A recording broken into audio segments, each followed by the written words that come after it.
প্রবাসী ভাইরা ফার্স্ট আপনারা ভিডিওগুলো দেখেন, দেখার পর একটু শেয়ার করবেন। দেখেন আমার একটা প্রবাসী ভাই সৌদি আরবে কত কষ্ট আছে, তাহলে দেখতে দেখুন ভিডিওগুলো, অবশ্যই একটু শেয়ার করে দিয়েন।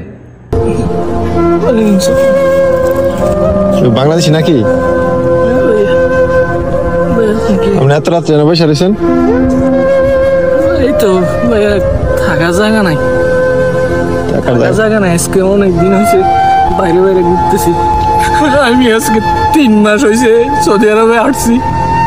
দালালে আইনা আমার কাজও দেয় না, কিছু না। এক জায়গায় কাজও গেছি, 1 মাস হয়েছে কামের টাকাও দেয় না।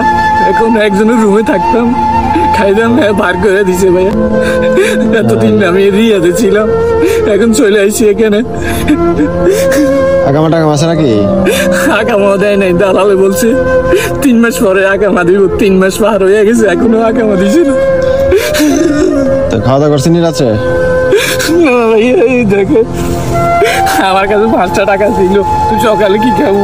দেখেন কবুজ ভাইয়া, একটা কবুজ খাইছি, আর এই কটা কবুজ রাখছি, শক্ত হয়ে গেছে ভাইয়া গরুর মধ্যে। তো আপনার কাইন্দেন না আমরা এখানে আত্মীয় স্বজন নাই। এ দালালের পান্তে পড়লে এই অবস্থা।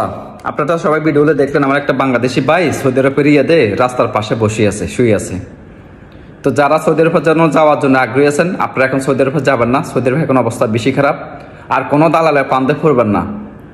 যারা বিশের বিজনেস করে, শতকরা 90% দালালি করে। আপনাকে ভিসা দিবে, যাওয়ার পর আপনাকে কাজ দিতে পারবে না। আপনারা যারা মাধ্যমে যান সবকিছু দেখে শুনি, ওর পরিবারকে সবকিছু দেখার পরে ওর কাছ থেকে ভিসা নেবেন। কোনো দালালের মিষ্টি কথা শুনে আপনারা টাকা পয়সা দিয়ে ফেলবেন। এমন তো সব প্রবাসী ভিডিওগুলো একটু শেয়ার করবেন, অন্য ভাইকে দেখার সুযোগ করে দিবেন। সব প্রবাসী ভাই বোন ভালো থাকবেন। আল্লাহ হাফেজ, আসসালামু আলাইকুম।